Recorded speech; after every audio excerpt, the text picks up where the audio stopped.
بسم الله الرحمن الرحيم. السلام عليكم ورحمة الله وبركاته. النهاردة هنقدم محتوى، مش هنعمل حاجة في البيت، هناكل بره النهاردة. فحبيت أوريكم بصراحة رأيي في المطعم. وبصوا زي ما انتم شايفين دي أنواع المقبلات اللي نزلت في الأول. زي ما انتم شايفين طبعا البنجر، وفي طبعا السلطة الخضراء والسلطة الخضراء. وشايفين العيش بصراحة ده كان سخن وجميل جدا جدا. يعني بصوا عامل ازاي يفتح النفس. ده مخبوز برضو في المطعم، فريش طازة جاي سخن. فدي من الحاجات المهمة جدا جدا وبتفتح النفس طبعا لما بيبقى في المطاعم العيش بيتخبز وتشوفيه كده وهو طالع جميل جدا. هنا بقى الطماطم دي بقى كده معمولة بطريقة عجبتني جدا وطعمها بجد. طلع يبطل كده مش عارف ايه. الراجل خد الفلوس اللي معايا. يعني انت معكش 5 جنيه تحتفالي؟ قلت له دفعت له كام؟ قال لي 10 جنيه. قلت له المفروض كل 10 جنيه. طبعا لا هنا هو الفراخ بتدفع المشوية بصراحة كانت طعمها جميل جدا جدا، تكلفة ومحترمة.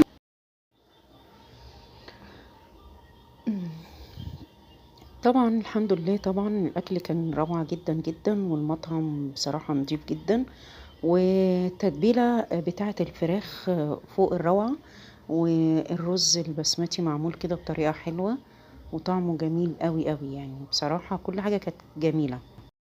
طبعا بعد الاكل مفيش احلى من كوبايه شاي كده بالقرنفل. مكانش فيه نعناع، بس اتحط فيها قرنفل. بس كانت كوبايه شاي مظبوطه جدا. مش في نفس مطعم الاكل طبعا، اتنقلنا لمكان تاني شربنا فيه الشاي، كان بجد حلو جدا جدا. طبعا فسحه العيد كانت روعه طبعا.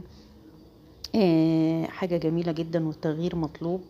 وبجد بجد بتفرق في نفسية الواحد لما يخرج ويغير جو. فكان الشاي برضو جميل جدا وحاجة كده، يعني وهم يعني.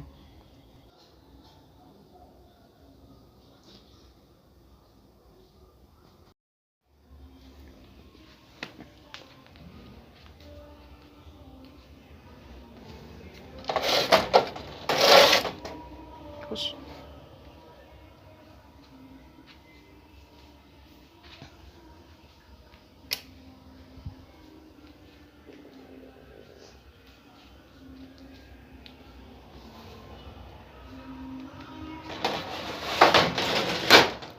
زي ما انتوا شايفين طبعا اجواء العيد والاطفال وحفلة كانت جميلة جدا.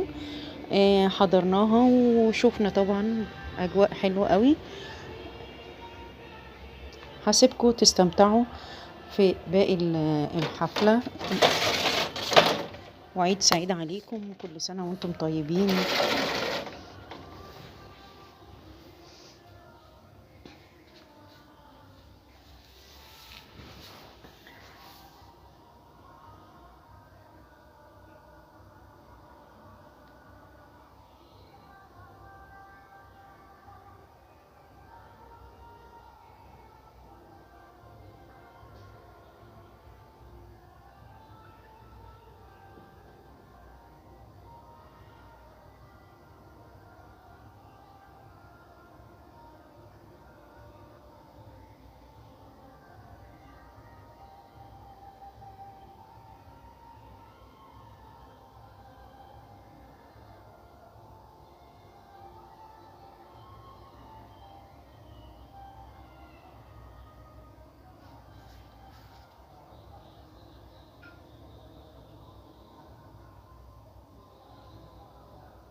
ابو ابراهيم شاطر. مم.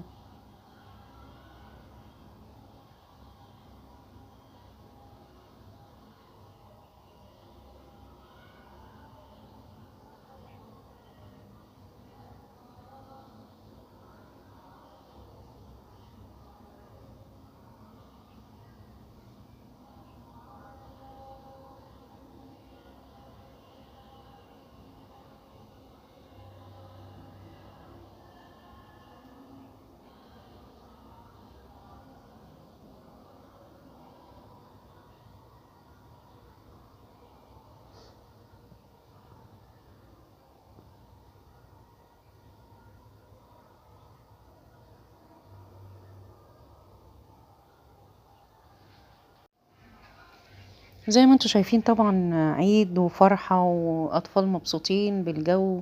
طبعا في موسيقى وفي أغاني، ودي طبعا غير مصرحة ان انا اشغلها عشان حقوق طبع. فانا حبيت بس ايه اوريكم الأجواء الجميلة ديت. نعاد عليكم بخير يا رب، وكل سنة وانتم طيبين. عيد سعيد على الأمة الإسلامية بخير يا رب العالمين.